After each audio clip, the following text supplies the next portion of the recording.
ਵੀਰੇ ਮੁੜ ਕੇ ਨਹੀਂ ਸਾਡੇ ਘਰੇ ਵੋਟ ਮੰਗਣ ਆਉਣਾ ਮੈਨੂੰ ਰੇਲ ਮੈਂ ਉਸ ਵੇਲੇ ਨਾ ਮਤਲਬ ਡਰ ਗਿਆ ਕਿ ਘਰੇ ਕੀ ਹੋ ਗਿਆ।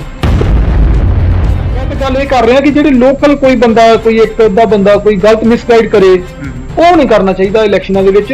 ਲੋਕਤੰਤਰ ਆ, ਲੋਕਾਂ ਨੂੰ ਹੱਕ ਆ ਵੋਟ ਪਾਉਣ ਦਾ, ਕਿ ਇੰਨਾ ਵੀ ਨਹੀਂ ਕਰਨਾ ਚਾਹੀਦਾ ਕਿ ਮਤਲਬ ਬੰਦੇ ਨੂੰ ਦੱਬ ਦੋ। ਮਤਲਬ ਪਾਵਰ ਦਾ ਨਜਾਇਜ਼ ਫਾਇਦਾ ਕਦੇ ਨਹੀਂ ਲੈਣਾ ਚਾਹੀਦਾ। ਜੋ ਸੋਚ ਕੇ ਵਾਰਬੰਦੀ ਕੀਤੀ ਗਈ ਸੀ ਉਸ ਦੇ ਸਭ ਕੁਝ ਉਲਟ ਹੋਇਆ। ਤੋ ਜੋ 160 ਵੋਟਾਂ ਜਿਹੜੀਆਂ ਤੁਹਾਨੂੰ ਨਹੀਂ ਪਈਆਂ ਉਹਦੇ ਬਾਰੇ ਤੁਸੀਂ ਕੀ ਕਹਿਣਾ ਚਾਹੁੰਦੇ ਹੋ ਕਿ ਕੀ ਕਾਰਨ ਹੈ? ਨਮਸਕਾਰ, ਸਵਾਗਤ ਹੈ ਤੁਹਾਡਾ ਆਪਣਾ ਪੰਜਾਬ ਚੈਨਲ ਦੇਖ ਰਹੇ ਦਰਸ਼ਕਾਂ ਨੂੰ ਅਸੀਂ ਜਾਣਕਾਰੀ ਦੇ ਦਈਏ ਕਿ ਅੱਜ ਅਸੀਂ ਚੌਧਰੀ ਪਰਿਵਾਰ ਦੇ ਨਾਲ ਇੱਕ ਅਜਿਹੀ ਮੁਲਾਕਾਤ ਕਰਨ ਜਾ ਰਹੇ ਹਾਂ ਕਿ ਜਿਸ ਦੇ ਵਿੱਚ ਇੱਕ ਖਾਸੀਅਤ ਜੁੜੀ ਹੋਈ ਹੈ ਔਰ ਖਾਸੀਅਤ ਉਹ ਕੀ ਹੈ ਉਹ ਪੂਰੀ ਖਬਰ ਤੁਹਾਨੂੰ ਦਿਖਾਵਾਂਗੇ। ਕਿ ਅੱਜ ਅਸੀਂ ਬੈਠੇ ਹਾਂ ਚੌਧਰੀ ਰਾਜਵਿੰਦਰ ਸਿੰਘ ਰਾਜਾ ਜੀ ਦੇ ਕੋਲ ਔਰ ਉਹਨਾਂ ਦੇ ਮਾਤਾ ਜੀ ਕਰਮਜੀਤ ਕੌਰ ਜੀ ਜਿਹੜੇ ਕਿ ਜਿਨ੍ਹਾਂ ਨੇ ਜਿੱਤ ਦਰਜ ਕੀਤੀ ਹੈ ਇਸ ਨਗਰ ਕੌਂਸਲ ਦੀਆਂ ਇਸ ਵਾਰ ਦੀਆਂ ਚੋਣਾਂ ਦੇ ਵਿੱਚ 11 ਵਾਰਡਾਂ ਦੇ ਵਿੱਚ ਇਹ ਕਾਫੀ ਵੱਡੀ ਜਿੱਤ ਪ੍ਰਾਪਤ ਕਰਨ ਦੇ ਵਿੱਚ ਕਾਮਯਾਬ ਰਹੀ ਕਾਂਗਰਸ ਪਾਰਟੀ। ਲੇਕਿਨ ਸਿਰਫ ਇੱਕ ਸੀਟ ਜੋ ਇੱਥੇ ਦੇ ਵਾਰਡ ਨਿਵਾਸੀ ਨੇ ਉਹਨਾਂ ਨੇ ਇਹਨਾਂ ਦੀ ਝੋਲੀ ਦੇ ਵਿੱਚ ਪਾਈ ਹੈ। ਸ਼ਹਿਰ ਨਿਵਾਸੀਆਂ ਨੇ ਵੀ ਜੋ ਇਹਨਾਂ ਦੀ ਸਪੋਰਟ ਕੀਤੀ ਹੈ। ਜੋ ਵੱਡੇ ਵੱਡੇ ਨਾਮੀ ਚਿਹਰੇ ਸੀ ਜੋ ਕਿ ਵੱਡੀਆਂ ਪਾਰਟੀਆਂ ਦੇ ਨਾਲ ਜੁੜੇ ਹੋਣ ਦੇ ਬਾਵਜੂਦ ਵੀ ਤੇ ਜੋ 10 ਵਾਰਡਾਂ ਦੇ ਵਿੱਚ ਕਾਂਗਰਸ ਨੇ ਜਿੱਤ ਪ੍ਰਾਪਤ ਕੀਤੀ ਹੈ ਉਹਨਾਂ ਦਾ ਮੁਕਾਬਲਾ ਕਰਨ ਦੇ ਵਿੱਚ ਨਾਕਾਮਯਾਬ ਰਹੇ। ਲੇਕਿਨ ਇਹਨਾਂ ਨੇ ਫਿਰ ਵੀ ਉਹ ਜਿੱਤ ਜਿਹੜੀ ਹੈ ਉਹ ਹਾਸਲ ਕੀਤੀ ਹੈ ਔਰ ਇਸ ਜਿੱਤ ਨੂੰ ਬਰਕਰਾਰ ਰੱਖਿਆ। ਇਹ ਚੌਧਰੀ ਪਰਿਵਾਰ ਪਹਿਲੀ ਵਾਰੀ ਹੀ ਚੋਣ ਮੈਦਾਨ ਦੇ ਵਿੱਚ ਨਹੀਂ ਉਤਰਿਆ। ਇਹ ਸਾਲਾਂ ਤੋਂ ਦਹਾਕਿਆਂ ਤੋਂ ਜੋ ਚੋਣ ਮੈਦਾਨ ਦੇ ਵਿੱਚ ਉਤਰਿਆ ਔਰ ਜਿੱਤ ਪ੍ਰਾਪਤ ਕਰਦਾ ਰਿਹਾ। ਸੋ ਪੂਰੀ ਜਾਣਕਾਰੀ ਜੋ ਹੈ ਲਵਾਂਗੇ ਅਸੀਂ ਚੌਧਰੀ ਰਾਜਵਿੰਦਰ ਸਿੰਘ ਰਾਜਾ। ਖਾਲਸਾ ਵਾਹਿਗੁਰੂ ਜੀ ਕੀ ਫਤਿਹ। ਪਹਿਲਾਂ ਤੇ ਮੈਂ ਬਹੁਤ ਜ਼ਿਆਦਾ ਸ਼ਹਿਰ ਵਾਸੀਆਂ ਦਾ ਤੇ ਵਾਰਡ ਵਾਸੀਆਂ ਦਾ ਬਹੁਤ ਬਹੁਤ ਧੰਨਵਾਦੀ ਹਾਂ ਜਿਨ੍ਹਾਂ ਨੇ ਸਾਨੂੰ ਇਹ ਚੌਥੀ ਵਾਰੀ ਮਾਣ ਬਖਸ਼ਿਆ ਤੇ ਵਾਰਡ ਨੰਬਰ 7 ਦੇ ਵਿੱਚੋਂ ਇੱਕ ਵੱਡੀ ਲੀਡ ਦੇ ਕਾਂਗਰਸ ਪਾਰਟੀ ਵੱਲੋਂ ਕਾਫੀ ਹੁੰਜਾ ਫੇਰ ਜਿੱਤ ਹਾਸਲ ਕੀਤੀ ਗਈ। ਲੇਕਿਨ ਸਿਰਫ ਇੱਕ ਸੀਟ ਸੀ ਜਿਸ ਦੇ ਉੱਤੇ ਕਾਂਗਰਸ ਕਾਬਜ ਨਹੀਂ ਹੋ ਸਕੀ। ਸੋ ਇਸ ਦੇ ਪਿੱਛੇ ਤੁਸੀਂ ਕੀ ਕਹਿਣਾ? ਇਸ ਦੇ ਪਿੱਛੇ ਤੇ ਇਹੀ ਆ ਕਿ ਮੈਂ ਤੁਹਾਨੂੰ ਪਹਿਲਾਂ ਇਹ ਦੱਸਣਾ ਚਾਹਾਂਗਾ ਕਿ ਮੇਰੇ ਦਾਦਾ ਜੀ ਨਗਰ ਕੌਂਸਲ ਗੜਦੀਵਾਲ ਦੇ 3 ਵਾਰ ਪ੍ਰਧਾਨ ਰਹੇ ਨੇ। 2 ਵਾਰ ਮੇਰੇ ਬਾਬਾ ਜੀ ਪ੍ਰਧਾਨ ਰਹੇ ਨੇ। 3 ਵਾਰ ਮੇਰੇ ਬਾਬਾ ਜੀ MC ਰਹੇ ਨੇ ਨਗਰ ਕੌਂਸਲ ਦੇ। ਉਹ ਮੇਰਾ ਪਰਿਵਾਰ ਜੋ ਪਿੱਛੇ ਤੋਂ ਹੀ ਮੇਰੇ ਜਦੋਂ ਦਾ ਮੈਂ ਜੰਮਿਆ ਮੈਂ ਇਹੀ ਦੇਖਦਾ ਹਾਂ ਕਿ ਉਹ ਮੇਰਾ ਪਰਿਵਾਰ ਦਾਦੇ ਪੜਦਾਦੇ ਲੋਕਾਂ ਦੀ ਸੇਵਾ ਵਿੱਚ ਹੀ ਲੱਗੇ ਹੋਏ। ਨਤੀਜਾ ਜਿਹਦਾ ਰਿਜ਼ਲਟ ਤੁਹਾਡੇ ਸਾਹਮਣੇ ਹੈ। 3 ਵਾਰ ਜਦੋਂ ਮੇਰੇ ਦਾਦਾ ਜੀ ਦੇ ਬ੍ਰਦਰ ਪ੍ਰਧਾਨ ਰਹੇ ਉਹਨਾਂ ਤੋਂ ਬਾਅਦ 2 ਵਾਰੀ ਮੇਰੇ ਦਾਦਾ ਜੀ ਪ੍ਰਧਾਨ ਰਹੇ, ਫਿਰ 1 ਵਾਰ ਮੇਰੇ ਮਾਤਾ ਜੀ ਨਗਰ ਕੌਂਸਲ ਦੇ ਪ੍ਰਧਾਨ ਰਹੇ ਤਾਂ 3 ਵਾਰ ਮੇਰੇ ਮਾਤਾ ਜੀ MC ਬਣੇ। ਹੁਣ ਚੌਥੀ ਵਾਰੀ ਵਾਰਡ ਵਾਸੀ ਨੇ ਦੁਬਾਰਾ ਉਹਨਾਂ ਨੂੰ ਮਤਲਬ ਜਿਤਾ ਕੇ MC ਬਣਾਇਆ। 1 ਵਾਰ ਮੇਰੇ ਮਾਤਾ ਜੀ ਨਗਰ ਕੌਂਸਲ ਗੜਦੀਵਾਲ ਦੇ ਪ੍ਰੈਜ਼ੀਡੈਂਟ ਵੀ ਰਹੇ ਨੇ। ਸੋ ਆਪਾਂ ਮੈਂ ਦੇਖਦਾ ਇਹ ਆ ਰਿਹਾ ਸੀ ਕਿ ਸਾਡੇ ਪਰਿਵਾਰ ਪਿੱਛੋਂ ਜਦੋਂ ਮਤਲਬ ਚੱਲਦੇ ਆ ਰਹੇ ਨੇ ਸਾਰੇ ਸੇਵਾ ਕਰਦੇ ਨੇ ਤੇ ਉਹਦਾ ਨਤੀਜਾ ਤੁਹਾਡੇ ਸਾਹਮਣੇ ਹੈ ਕਿ ਲੋਕਾਂ ਨੇ ਸਾਨੂੰ ਏਡੀ ਵੱਡੀ ਲੀਡ ਇੱਕ ਬਲਾਕ ਯੂਥ ਬਲਾਕ ਪ੍ਰਧਾਨ ਦੇ ਮਾਤਾ ਜੀ ਕਾਂਗਰਸ ਦੇ ਉਹ ਸਾਡੇ ਵਿਰੁੱਧ ਖੜੇ ਸੀਗੇ ਤੇ ਬੜਾ ਜ਼ੋਰ ਲੱਗਾ। ਤੁਹਾਨੂੰ ਪਤਾ ਹੀ ਹੈ ਕਿ ਰੂਲਿੰਗ ਪਾਰਟੀ ਦੇ ਨਾਲ ਉਹ ਵੀ ਇੱਕ ਇੰਡੀਪੈਂਡੈਂਟ ਚੋਣ ਅਸੀਂ ਲੜ ਰਹੇ ਸੀ।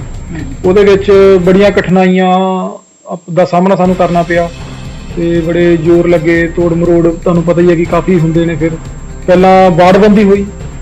ਵਾਰਡਬੰਦੀ ਵੀ ਜਿਹੜੀ ਹੋਈ ਉਹ ਇਸ ਤਰੀਕੇ ਨਾਲ ਕੀਤੀ ਗਈ ਕਿ ਇਸ ਵਾਰ ਮਤਲਬ 7 ਨੰਬਰ ਵਾਰਡ ਦੇ ਵਿੱਚੋਂ ਵੀ ਚੌਧਰੀ ਪਰਿਵਾਰ ਨੂੰ ਹਰਾਉਣਾ ਹੈ ਜੋ ਅਸਲੀਅਤ ਗੱਲ ਹੈ।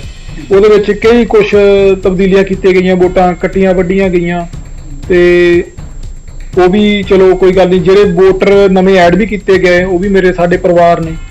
ਉਹਨਾਂ ਨੇ ਵੀ ਬਹੁਤ ਉਹਨਾਂ ਦਾ ਮੈਂ ਰੀਣੀ ਆ ਇੰਨਾ ਮਾਣ ਬਖਸ਼ਿਆ ਕਿ ਜੋ ਸੋਚ ਕੇ ਵਾਰਬੰਦੀ ਕੀਤੀ ਗਈ ਸੀ ਉਸ ਦੇ ਸਭ ਕੁਝ ਉਲਟ ਹੋਇਆ ਤੇ ਜਿਸ ਦੇ ਨਾਲ ਸਾਨੂੰ ਮੈਂ ਦੇਖ ਰਿਹਾ ਸੀ 290 ਵੋਟਾਂ ਮੇਰੇ ਮਾਤਾ ਜੀ ਨੂੰ ਪਈਆਂ ਤੇ ਦੂਜੀ ਪਾਰਟੀ ਦੇ ਬਲਾਕ ਪ੍ਰਧਾਨ ਦੇ ਮਾਤਾ ਨੂੰ ਸਿਰਫ 160 ਵੋਟਾਂ ਪਈਆਂ। ਸੋ ਜੋ 160 ਵੋਟਾਂ ਜਿਹੜੀਆਂ ਤੁਹਾਨੂੰ ਨਹੀਂ ਪਈਆਂ ਉਹਦੇ ਬਾਰੇ ਤੁਸੀਂ ਕੀ ਕਹਿਣਾ ਚਾਹੁੰਦੇ ਕਿ ਕੀ ਕਾਰਨ ਰਿਹਾ? ਮੈਂ ਬਾਅਦ ਵਿੱਚ ਬੈਠ ਕੇ ਮੈਂ ਇਹੀ ਸੋਚ ਰਿਹਾ ਸੀਗਾ ਕਿ ਮੈਂ ਜਦ ਵੀ ਦੇਖਿਆ ਮੈਂ ਮਾਤਾ ਜੀ ਨਾਲ ਵੀ ਸਲਾਹ ਕਰ ਰਿਹਾ ਸੀ ਕਿ ਤੁਸੀਂ ਕਾਫੀ ਮਤਲਬ ਸੇਵਾ ਕੀਤੀ, ਆਪਾਂ ਇੰਨੇ ਸਾਲਾਂ ਤੋਂ ਸੇਵਾ ਕਰ ਰਹੇ ਸੀ। ਮੇਰਾ ਹੁਣ ਫੋਕਸ ਮੈਂ ਇੱਕ ਗੱਲ ਹੋਰ ਮੈਂ ਆਪਣੇ ਪਰਿਵਾਰ ਬਾਰੇ ਦੱਸਣੀ ਚਾਹਾਂਗਾ।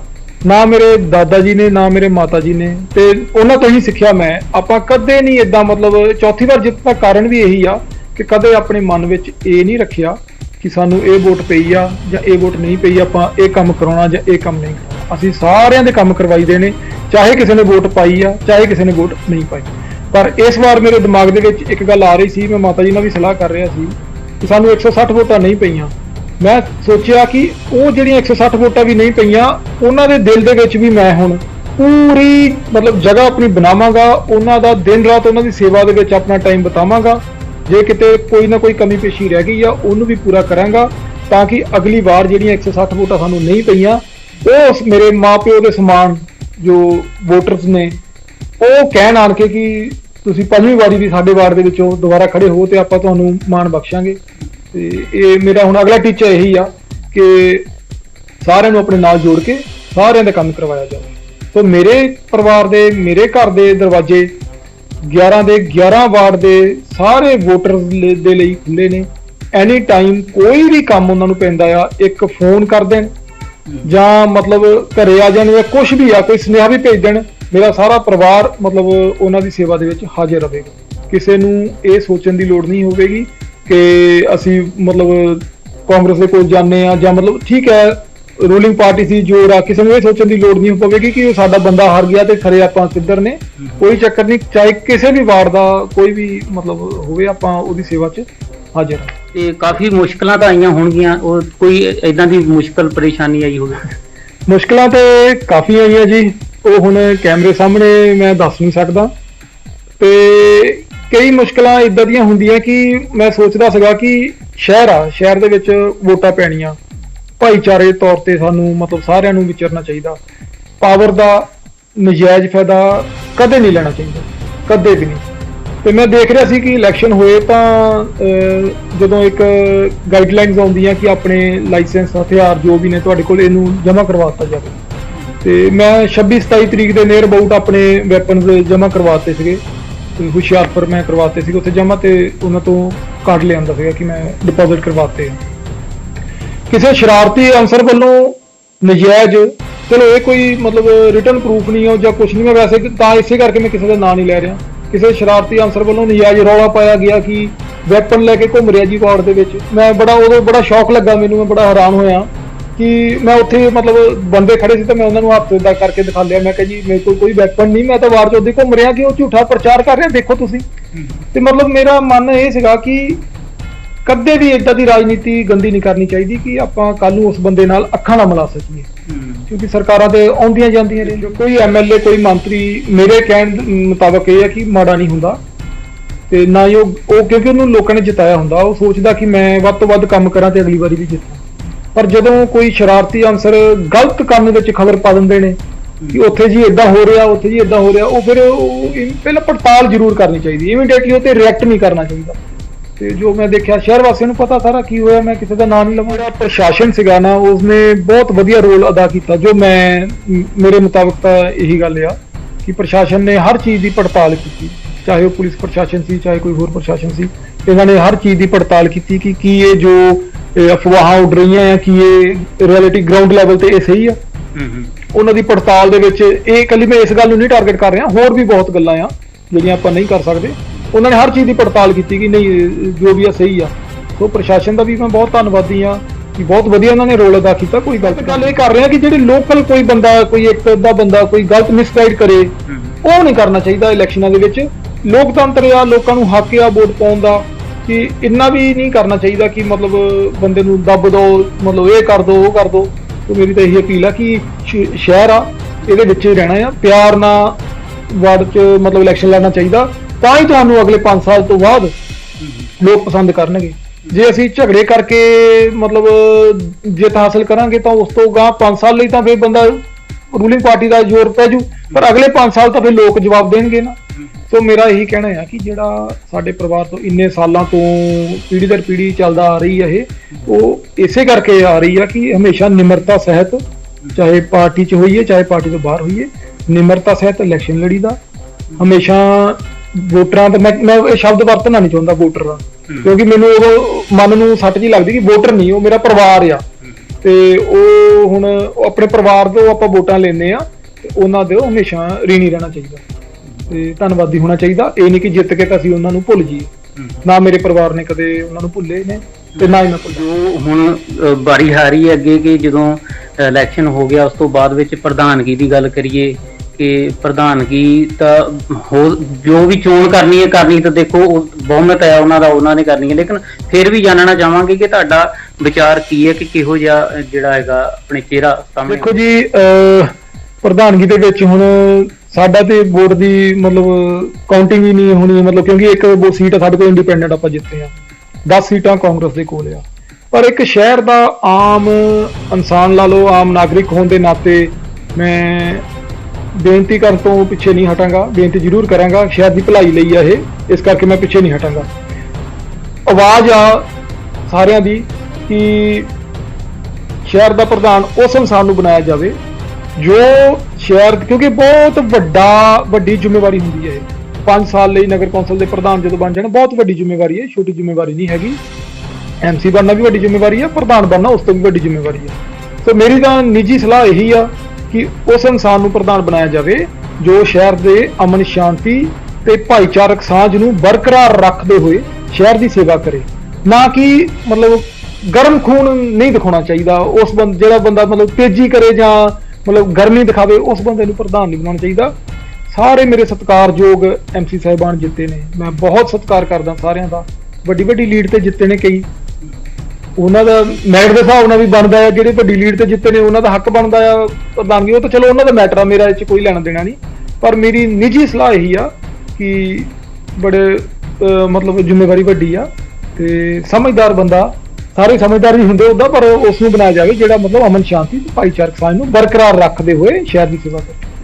ਸੋ ਇਸ ਦਰਮਿਆਨ ਕੋਈ ਇਦਾਂ ਦੀ ਘਟਨਾ ਅਜੇ ਤੱਕ ਦੀ ਜ਼ਿੰਦਗੀ ਦੇ ਨਾਲ ਜੁੜੀ ਹੋਵੇ ਜਿਹਨੂੰ ਕਿ ਤੁਸੀਂ ਕਦੀ ਜ਼ਿਹਨ ਦੇ ਵਿੱਚ ਆਉਂਦਾ ਹੈ ਕਿ ਹਾਂ ਯਾਰ ਅਜਿਹੀ ਘਟਨਾ ਕੋਈ ਸੀ ਜਿਹਨੇ ਸਾਨੂੰ ਵੀ ਮਹਿਸੂਸ ਕਰਾਇਆ ਕਿ ਸਾਡੇ ਪਰਿਵਾਰ ਨੇ ਅਗਰ ਕਿਸੇ ਲਈ ਕੁਝ ਕੀਤਾ ਹੈ ਤੇ ਜੋ ਲੋਕ ਵੀ ਆ ਉਹਨੂੰ ਅਣਗੌਲਿਆ ਨਹੀਂ ਕਰਦੇ ਔਰ ਉਹਦੀ ਕਦਰ ਕਰਦੇ ਨੇ। ਲੋਕ ਬਿਲਕੁਲ ਅਣਗੌਲਿਆ ਨਹੀਂ ਕਰਦੇ, ਬਿਲਕੁਲ ਕਦਰ ਕਰਦੇ ਨੇ ਸਿਰ ਮੱਥੇ ਤੇ।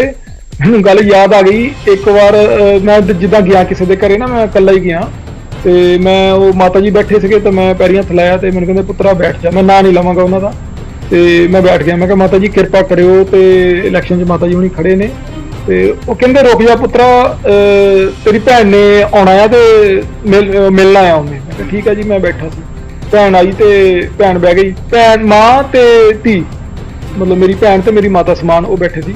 ਉਹ ਕਹਿੰਦੀ ਭੈਣ ਕਹਿੰਦੀ ਵੀਰੇ ਮੁੜ ਕੇ ਨਹੀਂ ਸਾਡੇ ਘਰੇ ਵੋਟ ਮੰਗਣ ਆਉਣਾ। ਮੈਨੂੰ ਰੇਲ ਮੈਂ ਉਸ ਵੇਲੇ ਨਾ ਮਤਲਬ ਡਰ ਗਿਆ ਕਿ ਖਰੇ ਕੀ ਹੋ ਗਿਆ। ਕਹਿੰਦੇ ਮੁੜ ਕੇ ਨਹੀਂ ਸਾਡੇ ਘਰੇ ਵੋਟ ਮੰਗਣ ਆਉਣਾ, ਤੁਸੀਂ ਸਾਡੀਆਂ 6 ਵੋਟਾਂ ਤੁਹਾਨੂੰ ਹੀ ਆ। ਮੈਂ ਕਿਹਾ ਜੀ ਧੰਨਵਾਦ ਤੁਹਾਡਾ। ਐਂਡ ਉਹਦਾ ਕਾਰਨ ਵੀ ਕਹਿੰਦੇ ਸੁਣ ਲਓ। ਮੈਂ ਕਿਹਾ ਜੀ ਕੀ? ਕਹਿੰਦੇ ਇੱਕ ਵਾਰੀ ਤੁਹਾਡੇ ਘਰੇ ਸਾਈਨ ਕਰਨ ਗਏ ਸੀਗੇ ਤੇ ਤੁਹਾਡੇ ਮਤਲਬ ਘਰੇ ਮੁੰਡਾ ਜਿਹੜਾ ਕੰਮ ਕਰਦਾ ਸੀ ਉਹਨੇ ਕਿਹਾ ਜਾ ਕੇ ਮਾਤਾ ਜੀ ਨੂੰ ਕਿ ਸਾਈਨ ਕਰਾਉਣ ਆਏ ਨੇ, ਕਮਰੇ 'ਚ ਬੈਠੇ ਨੇ ਤੇ ਸਾਈਨ ਕਰ ਦਿਓ। ਤੇ ਇੱਕ ਹੱਥ 'ਚ ਕਹਿੰਦੇ ਤੁਹਾਡੇ ਮਾਤਾ ਜੀ ਨੇ ਥਾਲੀ ਫੜੀ ਸੀ ਰੋਟੀ ਦੀ ਤੇ ਮੂੰਹ 'ਚ ਰੋਟੀ ਚੱਬ ਰਿਹਾ ਸੀ ਤੇ ਉਹਨਾਂ ਨੇ ਆਣ ਕੇ ਤਾਂ ਦੂਜੇ ਹੱਥ ਨਾਲ ਸਾਈਨ ਕੀਤੇ, ਥਾਲੀ ਹੱਥ 'ਚ ਫੜੀ ਸੀ। ਤੇ ਕਹਿੰਦੇ ਉਸੇ ਦਿਨ ਆਪਾਂ ਘਰੇ ਜਾ ਕੇ ਗੱਲ ਕਰਦੇ ਕਿ ਦੇਖ ਲਓ ਕਿ ਮਤਲਬ ਇੰਨੇ ਨਿਮਰਤਾ ਸਹਿਤ ਉਹਨਾਂ ਨੇ, ਹਾਲੇ ਕਿ ਮੈਂ ਮਾਤਾ ਜੀ ਨੂੰ ਮਤਲਬ ਇਹ ਨਹੀਂ ਗੱਲ ਕਿ ਮੇਰੇ ਮਾਤਾ ਜੀ ਤੋਂ ਮੈਂ ਇਹਦਾ ਸਿਫਤ ਕਰਦਾ, ਪਰ ਉਹਨਾਂ ਦੀ ਜ਼ੁਬਾਨੋਂ ਮੈਂ ਇਹ ਗੱਲ ਜਦੋਂ ਸੁਣੀ ਤਾਂ ਮੈਂ ਮੈਂ ਘਰੇ ਆਣ ਕੇ ਕਿਹਾ, ਮੈਂ ਕਿਹਾ ਮਾਤਾ ਜੀ ਦੇਖ ਲਓ ਕਿ ਲੋਕ ਯਾਦ ਰੱਖਦੇ ਨੇ ਉਸ ਗੱਲ ਨੂੰ, ਐਂਡ ਬਿਨਾਂ ਕਿਸੇ ਮਤਲਬ ਗੱਲ ਤੋਂ ਜਾਂ ਦੁਬਾਰਾ ਉਹਨਾਂ ਦੇ ਘਰ ਜਾਣ ਦੀ ਲੋੜ ਨਹੀਂ ਪਈ। ਉਹਨਾਂ ਨੇ ਉਹ ਗੱਲ ਯਾਦ ਰੱਖੀ ਕਿ ਇਹਨਾਂ ਨੇ ਉਸ ਟਾਈਮ ਇਦਾਂ ਸਾਡਾ ਕੰਮ ਕੀਤਾ ਸੀ। ਕੋਈ ਹੈ ਵੱਡੀ ਗੱਲ ਵੀ ਨਹੀਂ, ਪਰ ਦਿਮਾਗ 'ਚ ਤੇ ਆ ਗਈ ਨਾ। ਇਸ ਕਰਕੇ ਸਾਨੂੰ ਮਤਲਬ ਮੈਂ ਇਹੀ ਸਿੱਖਿਆ ਕਿ ਉਸ ਚੀਜ਼ ਤੋਂ ਸਿੱਖਿਆ ਹੁਣ ਕਿ ਬਣ ਕੇ ਕਦੇ ਨਹੀਂ ਭੁੱਲਣਾ ਨਹੀਂ ਚਾਹੀਦਾ। ਲੋਕ ਹਰ ਗੱਲ ਯਾਦ ਰੱਖਦੇ ਨੇ, ਹਰ ਗੱਲ। ਆਪਾਂ ਇਹ ਵੀ ਜਾਣਨਾ ਚਾਹਾਂਗੇ ਕਿ ਜਿੱਦਾਂ ਕਿ ਤੁਹਾਨੂੰ ਜਾਣੀ ਕਿ ਜੋ ਚੁਣਿਆ ਗਿਆ ਆ ਤੇ ਕਿਤੇ ਨਾ ਕਿਤੇ ਉਹਨਾਂ ਦੀਆਂ ਉਮੀਦਾਂ ਰਹੀਆਂ ਹੋਣਗੀਆਂ, ਕਈ ਉਹਨਾਂ ਦੇ ਸਵਾਲ ਰਹੇ ਹੋਣਗੇ ਜਾਂ ਕਈ ਤਰ੍ਹਾਂ ਦੀ ਉਹਨਾਂ ਦੀ ਮੰਗ ਰਹੀ ਹੋਊਗੀ, ਤੇ ਉਹਦੇ ਬਾਰੇ ਤੁਸੀਂ ਕੀ ਸੋਚਿਆ ਕਿ ਕੀ ਕਰਨ ਜਾ ਰਹੇ ਹੋ ਆਪਣੇ ਵਾਰਡ? ਸਭ ਤੋਂ ਜ਼ਿਆਦਾ ਕੰਮ ਤੇ ਬਹੁਤ ਹੁੰਦੇ ਨੇ, ਪਰ ਸਭ ਤੋਂ ਜ਼ਿਆਦਾ ਜੋ ਮੈਂ ਮੇਨ ਦੇਖਿਆ ਆ ਕਿ 3 ਕੰਮ ਜਿਹੜੇ ਬਹੁਤ ਜ਼ਰੂਰੀ ਹੁੰਦੇ ਨੇ ਵਾਰਡ ਦੇ ਵਿੱਚ। ਪਹਿਲਾ ਸੜਕਾਂ ਦਾ ਕੰਮ, ਗਲੀਆਂ ਦਾ, ਨਾਲੀਆਂ ਦਾ ਕੰਮ, ਕਿ ਸਫਾਈ ਰਵੇ, ਕੋਈ ਬਲੋਕੇਜ ਨਾ ਹੋਵੇ ਕਿਸੇ ਦੇ ਘਰੇ, ਮਤਲਬ ਪਾਣੀ ਨਾ ਰੁਕੇ ਘਰ ਦੇ ਮੂਹਰੇ ਜਿੱਥੋਂ ਮੱਛਰ ਪੈਦਾ ਹੁੰਦਾ ਜਾਂ ਕੋਈ ਹੋਰ ਦਿੱਕਤਾਂ ਆਉਂਦੀ। ਇੱਕ ਲਾਈਟ ਦਾ ਪ੍ਰਬੰਧ ਹੋਵੇ। ਇਹ 3 ਕੰਮਾਂ ਨੂੰ ਤਾਂ ਮੈਂ ਮਤਲਬ ਇਹਨਾਂ ਨੂੰ ਕੰਮ ਨਹੀਂ ਕਹਾਂਗਾ, ਇਹ 3 ਕੰਮ ਨਹੀਂਗੇ, ਇਹ ਤਾਂ ਸਾਡੀ ਜ਼ਿੰਮੇਵਾਰੀ ਹੈ। ਜੇ ਸਾਨੂੰ MC ਬਣਾਇਆ ਨਾ ਤਾਂ ਸਾਡੀ ਜ਼ਿੰਮੇਵਾਰੀ ਬਣਦੀ ਹੈ ਕਿ ਸੜਕ ਬਣਾਉਣੀ ਵਧੀਆ, ਲਾਈਟ ਲਾਉਣੀ ਤੇ ਸਫਾਈ ਵਾਰਡ 'ਚ ਕਰਵਾਉਣੀ। ਇਹ ਤਾਂ 3 ਕੰਮ ਨਹੀਂਗੇ, ਇਹਨਾਂ ਨੂੰ ਆਪਾਂ ਪਹਿਲੇ ਆਧਾਰ ਤੇ ਹੱਲ ਕਰਾਵਾਂਗੇ। ਤੇ ਬਾਕੀ ਹੋਰ ਜੇ ਕੋਈ ਸੇਵਾ ਜਿਹੜੀ ਜੋ ਵੀ ਮਤਲਬ ਵਾਰਡ ਤੇ ਕੰਮ ਹੁੰਦੇ ਨੇ ਉਹ ਆਪਾਂ 24 ਘੰਟੇ ਹਾਜ਼ਰ ਹਾਂ ਜੀ। ਐਨੀ ਟਾਈਮ ਸਾਡਾ ਕੋਈ ਇਦਾਂ ਦਾ ਨਹੀਂ ਟੀਚਰ ਹੈਗਾ ਕਿ 5 ਵਜੇ ਤੋਂ ਬਾਅਦ ਘਰੇ ਨਾ ਕੋਈ ਆਵੇ ਜਾਂ ਸਾਈਨ ਨਾ ਕੋਈ ਕਰਾਵੇ, ਇਦਾਂ ਸਾਡਾ ਨਹੀਂ। ਚਾਹੇ ਅੱਧੀ ਰਾਤ ਨੂੰ ਵੀ ਕੋਈ ਦਰਵਾਜ਼ਾ ਖੜਕਾ ਕੇ ਕਵੇ ਕਿ ਭਾਈ ਸਾਈਨ ਕਰਾਉਣੇ ਆ, ਉਸੇ ਵੇਲੇ ਹਾਜ਼ਰ ਆ। ਤੇ ਹਮੇਸ਼ਾ ਮੇਰੇ ਪਰਿਵਾਰ ਦੀ ਇੱਕ ਗੱਲ ਹੋਰ ਵੀ ਮੈਂ ਦੱਸਾਂਗਾ ਤੁਹਾਨੂੰ ਕਿ ਕਦੇ ਅੱਜ ਤੱਕ ਕੋਈ ਕਹਿ ਦੇਵੇ, ਕੋਈ ਖੜ ਕੇ ਕਹਿ ਦੇਵੇ ਕਿ ਕਦੇ ਕਿਸੇ ਤੋਂ ਕਦੇ ਕਾਰ 'ਚ ਤੇਲ ਪਵਾ ਕੇ ਵੀ ਕਦੇ ਕਿਸੇ ਤੋਂ ਉਹਦੇ ਕੰਮ ਗਏ ਹੋਣ, ਕਦੇ ਨਹੀਂ ਇਦਾਂ ਹੋਇਆ। ਜੇ ਕਿਸੇ ਦੇ ਵੀ ਕੰਮ ਜਾਂਦੇ ਆ, ਕਦੇ ਕਿਸੇ ਤੋਂ ਇੱਕ ਚਾਹ ਦਾ ਕੱਪ ਨਹੀਂ ਪੀਤਾ ਤੇ ਨਾ ਹੀ ਪੀਵਾਂਗੇ। ਕੰਮ ਅਗਲੇ ਦਾ ਕਰਵਾ ਕੇ ਆਵਾਂਗੇ, ਕਾਰ ਆਪਣੀ ਲੈ ਜਾਵਾਂਗੇ, ਵਿੱਚ ਬਿਠਾ ਕੇ ਅਗਲੇ ਨੂੰ ਜਿੱਥੇ ਕੰਮ ਹੁੰਦਾ ਉੱਥੇ ਜਾ ਕੇ ਉਹਦਾ ਕੰਮ ਕਰਵਾ ਕੇ ਆਵਾਂਗੇ। ਕਰਾਉਂਦੇ ਰਹਿ ਦੀਆਂ ਤੇ ਗਾਂ ਵੀ ਕਰਾਵਾਂਗੇ। ਤੇ ਦੋਵੇਂ ਹੱਥ ਜੋੜ ਕੇ ਸਾਰੇ ਵਾਰਡ ਵਾਸੀਆਂ ਦਾ, ਸਾਰੇ ਸ਼ਹਿਰ ਵਾਸੀਆਂ ਦਾ ਤਹਿ ਦਿਲ ਤੋਂ, ਦਿਲ ਦੀਆਂ ਗਹਿਰਾਈਆਂ ਤੋਂ ਧੰਨਵਾਦ ਕਰਦਾ ਜਿਨ੍ਹਾਂ ਨੇ ਇੰਨਾ ਮਾਣ ਸਾਨੂੰ ਚੌਥੀ ਵਾਰੀ ਬਖਸ਼ਿਆ। ਕਿ ਮੈਂ ਇਹ ਕਹਿਣਾ ਚਾਹੁੰਦਾ ਕਿ ਖੂਨ ਦਾ ਕਤਰਾ ਵੀ ਮਤਲਬ ਰਹਿਣੀ ਆ ਸਾਰਿਆਂ ਤੇ। ਐਂਡ ਜੇ ਮੇਰੇ ਇਹ ਕਿਸੇ ਸ਼ਬਦ ਤੋਂ ਕੋਈ ਵੀ ਕਿਸੇ ਨੂੰ ਦੁੱਖ ਪਹੁੰਚਿਆ ਹੋਵੇ ਤੇ ਉਹਦੇ ਲਈ ਮੈਂ ਮਾਫੀ ਮੰਗਦਾ ਤੇ ਆਸ ਕਰਦਾ ਕਿ ਅੱਗੇ ਤੋਂ ਸਭ ਵਧੀਆ ਹੀ ਹੋਵੇਗਾ ਤੇ ਵਧੀਆ ਚੱਲੇਗਾ। ਤੇ ਇੱਕ ਗੱਲ ਹੋਰ ਆ ਕਿ ਚਾਹੇ ਆਪਾਂ ਇੱਕ ਸੀਟ ਇੰਡੀਪੈਂਡੈਂਟ ਜਿੱਤੀ ਆ ਤੇ 10 ਸੀਟਾਂ ਕਾਂਗਰਸ ਦੀਆਂ, ਪਰ ਆਪਾਂ ਫਿਰ ਵੀ ਰਲ ਮਿਲ ਕੇ ਸਾਰੇ ਮਤਲਬ ਸ਼ਹਿਰ ਦੀ ਭਲਾਈ ਦੇ ਲਈ ਸਾਡਾ ਜੋ ਮੇਨ ਮੋਟਿਵ ਆ, ਸ਼ਹਿਰ ਦੀ ਭਲਾਈ ਦੇ ਲਈ ਆਪਾਂ ਮਤਲਬ ਕਿਸੇ ਨਾਲ ਕੋਈ ਵੈਰ ਵਿਰੋਧ ਨਹੀਂ ਰੱਖਾਂਗੇ। ਪਿਆਰ ਨਾਲ ਸਾਰੇ ਵਾਰਡ ਦਾ ਕੰਮ ਕਰਾਂਗੇ ਤੇ ਉਹ ਵੀ ਆਪਣਾ ਕਰਨਗੇ, ਅਸੀਂ ਆਪਣਾ ਕਰਨਗੇ। ਤੇ ਇੱਕ ਆਖਰੀ ਸਵਾਲ ਤੁਹਾਡਾ ਕਰਨਾ ਚਾਹੁੰਦਾ ਕਿ ਇਹ ਕੀ ਕਹਿ ਲਓ ਕਿ ਉਧਰਲੇ ਬੰਨੇ ਜਿੱਦਾਂ ਮੰਨ ਲਓ ਕਿ ਦੂਜੇ ਤੁਹਾਡੇ ਆਪਣੇ 10 ਵਾਰਡਾਂ ਦੇ ਵਿੱਚ ਜੋ ਐਮਸੀਆਂ ਨੇ ਜਿੱਤ ਪ੍ਰਾਪਤ ਕੀਤੀ ਆ ਤੇ ਤੁਸੀਂ ਇਕੱਲੇ ਹੋ, ਤੇ ਕਿਵੇਂ ਮਹਿਸੂਸ ਕਰੋਗੇ ਕਿ ਲੰਬਾ ਸਮਾਂ ਹੈ ਤੇ ਉਹਨਾਂ ਦੇ ਨਾਲ ਕਿਤੇ ਨਾ ਕਿਤੇ ਤਾਲਮੇਲ ਬਣਾ ਕੇ ਚੱਲਣਾ ਹੈ? ਕਿਸ ਤਰੀਕੇ ਦੇ ਨਾਲ ਨਹੀਂ, ਮੈਂ ਉਹ ਸਾਰੇ ਐਮਸੀ ਸਾਹਿਬਾਨ ਸਾਡੇ ਬਹੁਤ ਸਤਿਕਾਰਯੋਗ ਨੇ। ਮਤਲਬ ਐਜ਼ ਏ ਇੱਕ ਸ਼ਹਿਰ ਆ ਸਾਡਾ, ਐਜ਼ ਏ ਮਤਲਬ ਬ੍ਰਦਰ ਲਾ ਲਓ, ਐਜ਼ ਏ ਵੱਡੇ ਲਾ ਲਓ, ਹਨਾ ਜੀ। ਉਹ ਮੇਰੇ ਬਾਬਾ ਜੀ ਦੇ ਨਾਲ ਵੀ ਉਹ ਐਮਸੀ ਰਹੇ ਨੇ, ਹਨਾ, ਸਾਰੇ ਜਾਣੇ। ਤੇ ਮੈਂ ਬਹੁਤ ਉਹਨਾਂ ਦਾ ਸਤਿਕਾਰ ਕਰਦਾ ਤੇ ਕਿਤੇ ਰਾਹਗੀਰੀ ਮਿਲਦੇ ਨੇ ਬੜੇ ਪਿਆਰ ਨਾਲ ਪੈਰੀਂ ਹੱਥ ਮੈਂ ਲਾਉਣਾ ਉਹਨਾਂ ਦੇ, ਰਲ ਮਿਲ ਕੇ ਚੱਲਾਂਗੇ। ਕੋਈ ਐਸੀ ਗੱਲ ਨਹੀਂ ਹੈਗੀ ਕਿ ਮਤਲਬ ਕੋਈ ਜੰਗ ਥੋੜ੍ਹਾ ਹੋਇਆ ਸੀ। ਇਹ ਤਾਂ ਲੋਕਤੰਤਰ ਆ, ਹਰੇਕ ਨੂੰ ਹੱਕ ਆ ਖੜੇ ਹੋਣ ਦਾ। ਠੀਕ ਹੈ, ਲੋਕਾਂ ਨੇ ਰੂਲਿੰਗ ਪਾਰਟੀ ਨੂੰ, ਕਾਂਗਰਸ ਪਾਰਟੀ ਨੂੰ ਬਹੁਮਤ ਦਿੱਤਾ। ਸੋ ਬਟ ਜੇ ਆਪਾਂ ਸ਼ਹਿਰ ਵਾਸੀਆਂ ਸਾਨੂੰ ਚੁਣਿਆ, ਜੇ ਆਪਾਂ ਇਹ ਨਿੱਕੀਆਂ ਗੱਲਾਂ ਆਪਣੇ ਦਿਮਾਗ 'ਚ ਰੱਖਾਂਗੇ ਤਾਂ ਉਹ ਫਿਰ ਆਪਾਂ ਸ਼ਹਿਰ ਦੀ ਭਲਾਈ ਨਹੀਂ ਕਰ ਸਕਦੇ। ਹੁਣ ਜਿਹੜੀ ਗੱਲ ਮੈਂ ਕਹੀ ਸੀ ਕਿ ਮੈਂ ਉੱਤੇ ਦੁਬਾਰਾ ਆਉਣਾ ਕਿ ਮਤਲਬ ਪ੍ਰਧਾਨ ਉਹਨੂੰ ਬਣਾਇਓ ਕਿ ਜਿਹੜਾ ਅਮਨ ਸ਼ਾਂਤੀ, ਉਹ ਕੋਈ ਮੈਂ ਨਿੱਜੀ ਕਿਸੇ ਤੇ ਅਟੈਕ ਨਹੀਂ ਕਰ ਰਿਹਾ, ਕੋਈ ਨਿੱਜੀ ਕਿਸੇ ਤੇ ਮੈਂ ਮਤਲਬ ਉਂਗਲ ਨਹੀਂ ਕਰ ਰਿਹਾ। ਵਧੀਆ ਨੇ, ਪਰ ਮੇਰਾ ਉਹਦਾ ਕਹਿਣ ਦਾ ਮਤਲਬ ਸਿਰਫ ਇੱਕੋ ਹੀ ਗੱਲ ਸੀਗੀ ਕਿ ਜ਼ਿੰਮੇਵਾਰੀ ਵੱਡੀ ਆ, ਵੱਡੀ ਲੀਡ ਤੇ ਬਹੁਤ ਐਮਸੀ ਸਾਹਿਬਾਨ ਸਾਡੇ ਜਿੱਤੇ ਨੇ ਤੇ ਉਹਨਾਂ ਨੂੰ ਅੱਖਾਂ ਤੋਂ ਭਰੋਖੇ ਨਾ ਕੀਤਾ ਜਾਵੇ, ਉਹਨਾਂ ਨੂੰ ਓਹਲਾ ਨਾ ਕੀਤਾ ਜਾਵੇ। ਵੱਡੀ ਲੀਡ ਤੇ ਜਿਹੜੇ ਜਿੱਤੇ ਨੇ ਉਹਨਾਂ ਨੂੰ ਬਣਾਤਾ ਜਾਣ। ਬੜੇ ਵਧੀਆ ਸਾਰੇ ਐਮਸੀ ਸਾਹਿਬਾਨ ਨੇ ਕਿ ਐਵੇਂ ਮਤਲਬ ਲੜਾਈ ਕਲਾਈ ਵਾਲੇ ਬੰਦੇ ਨੂੰ ਨਾ ਬਣਾਇਆ ਜਾਵੇ। ਮਤਲਬ ਸਪਸ਼ਟ ਜੀ ਗੱਲ ਆ, ਨਾ ਮੈਂ ਕਿਸੇ ਦਾ ਲੈਂਦਾ। ਵਾਹਿਗੁਰੂ ਜੀ ਕਾ ਖਾਲਸਾ, ਵਾਹਿਗੁਰੂ ਜੀ ਕੀ ਫਤਿਹ। ਸੋ ਇਹ ਸਨ ਰਾਜਵਿੰਦਰ ਸਿੰਘ ਰਾਜਾ ਚੌਧਰੀ ਤੇ ਜਿਨ੍ਹਾਂ ਦੇ ਨਾਲ ਅੱਜ ਸਾਡੀ ਵਿਸ਼ੇਸ਼ ਮੁਲਾਕਾਤ ਹੋਈ ਹੈ ਔਰ ਦਰਸ਼ਕਾਂ ਤੱਕ ਅਸੀਂ ਇਹਨਾਂ ਦੇ ਜਜ਼ਬਾਤ, ਇਹਨਾਂ ਦੀਆਂ ਗੱਲਾਂ, ਜੋ ਦਿਲ ਦੀਆਂ ਗਹਿਰਾਈ ਦੀਆਂ ਗੱਲਾਂ ਉਹ ਲੈ ਕੇ ਆਏ ਹਾਂ।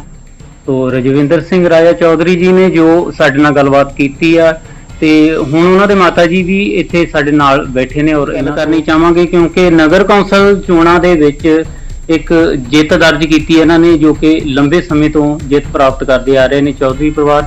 ਔਰ ਕੀ ਕਹਿਣਾ ਹੈ ਇਸ ਦੇ ਉੱਤੇ ਪਰਮਜੀਤ ਕੌਰ ਜੀ ਦਾ, ਜੋ ਕਿ ਇਸ ਵਾਰ ਕਾਉਂਸਲਰ ਬਣੇ ਨੇ। ਇਹਨਾਂ ਦਾ ਕਿਵੇਂ ਲੱਗ ਰਿਹਾ ਹੈ ਤੁਹਾਨੂੰ ਇਹ ਆਪਾਂ ਜੋ ਨਗਰ ਕੌਂਸਲ ਦੀਆਂ ਚੋਣਾਂ ਆ ਇਹਨਾਂ ਦੇ ਵਿੱਚ ਜਿੱਤ ਹਾਸਲ ਕਰ? ਵਾਹਿਗੁਰੂ ਜੀ ਕਾ ਖਾਲਸਾ, ਵਾਹਿਗੁਰੂ ਜੀ ਕੀ ਫਤਿਹ। ਮੈਂ ਬਹੁਤ ਜ਼ਿਆਦਾ ਮਾਣ ਮਹਿਸੂਸ ਕਰਦੀ ਹਾਂ ਕਿ ਸ਼ਹਿਰ ਵਾਸੀਆਂ ਨੇ, ਬਾੜ ਵਾਸੀਆਂ ਨੇ ਮੈਨੂੰ ਚੌਥੀ ਵਾਰੀ ਇਹ ਮਾਣ ਬਖਸ਼ਿਆ ਹੈ। ਮੈਂ ਬਹੁਤ ਇਹਨਾਂ ਦੀ ਧੰਨਵਾਦੀ ਹਾਂ। ਮੈਂ ਬਹੁਤ ਖੁਸ਼ ਹਾਂ ਕਿ ਇਹਨਾਂ ਨੇ ਮੈਨੂੰ ਚੌਥੀ ਵਾਰੀ ਐਮਸੀ ਬਣਾ ਕੇ ਇਸ ਬਾੜ ਵਿੱਚ ਲਿਆਂਦਾ ਹੈ। ਜਿਸ ਤਰ੍ਹਾਂ ਪਹਿਲਾਂ 3 ਵਾਰੀ ਮੈਂ ਸਾਰੇ ਸ਼ਹਿਰ ਦੀ ਔਰ ਬਾੜ ਵਾਸੀਆਂ ਦੀ ਸੇਵਾ ਕੀਤੀ ਹੈ, ਇਸੇ ਤਰ੍ਹਾਂ ਹੀ ਮੈਂ ਹੁਣ ਚੌਥੀ ਵਾਰ ਵੀ ਇਸੇ ਤਰ੍ਹਾਂ ਹੀ ਸੇਵਾ ਕਰੂੰਗੀ। ਇਹਨਾਂ ਦੀ ਬਹੁਤ ਧੰਨਵਾਦੀ ਹਾਂ ਔਰ ਮੈਂ ਤਹਿ ਦਿਲੋਂ ਇਹਨਾਂ ਦਾ ਧੰਨਵਾਦ ਕਰਦੀ ਹਾਂ ਤੇ ਮੈਨੂੰ ਬਹੁਤ ਜ਼ਿਆਦਾ ਖੁਸ਼ੀ ਹੈ ਕਿ ਚੌਥੀ ਵਾਰੀ ਇਹਨਾਂ ਨੇ ਮੈਨੂੰ ਮਾਣ ਬਖਸ਼ਿਆ ਹੈ।